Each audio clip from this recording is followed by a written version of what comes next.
Just like California cannot catch a break from fire or water. Oh, and those poor residents in that area. I mean, they just went through so much, and now they're like, okay, we want the rain. That's good news for helping our firefight, but not good news for how devastating some of that area is. Well, the drought monitor just got updated too, and I was talking about it this morning.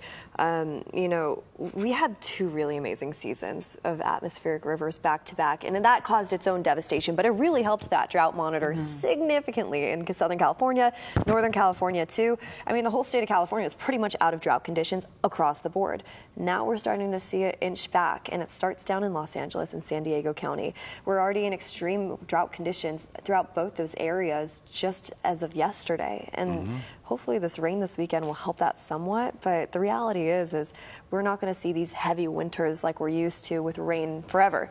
So a couple things to mention. That rain is also going to impact us here locally too as we head into this weekend, just not nearly as much. I mean, down in Southern California, they're expected to get anywhere to around 1 inch of rain. Back here locally, like trace amounts.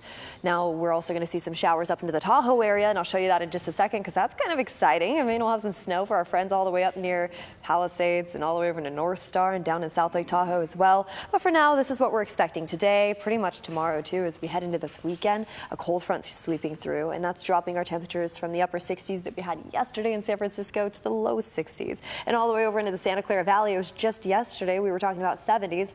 Now we're already down into the 60s once again, and then we'll hit the 50s by tomorrow.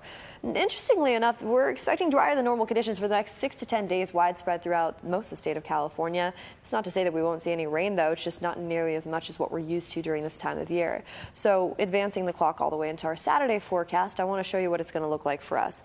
We're mostly just going to see cloudy conditions in the forecast, anywhere from Santa Rosa all the way down into the Santa Clara Valley. At times, we could see light pop-up showers. Nothing heavy, no thunderstorm activity. In some of our higher elevated areas, because of how cold it's going to get this weekend, we might even see just a little dusting of snow at those peaks. And then once we head all the way into Sunday evening, that's when we start to clear up. So we will keep you updated on that here in the Weather Center. Another thing to mention too, though, our friends up in the Sierra expected to see anywhere from 1 to 2 inches of snow, which is kind of a big deal because they've been dealing with dry conditions recently. I was just up there last weekend, and it's pretty icy right now, especially in those areas that don't get that direct sunlight. Now, as we head into this weekend's forecast and you're staying local, we're pretty much dealing with upper 50s and lower 60s. Nothing too extreme in the forecast through the next 7 days. But I kind of like pulling the 7-day model up just to show you that even in our inland areas, we're all experiencing the same thing. So get out there, get some fresh air this weekend. Just don't be shocked if you get a quick little splash of showers around the corner. Gianna?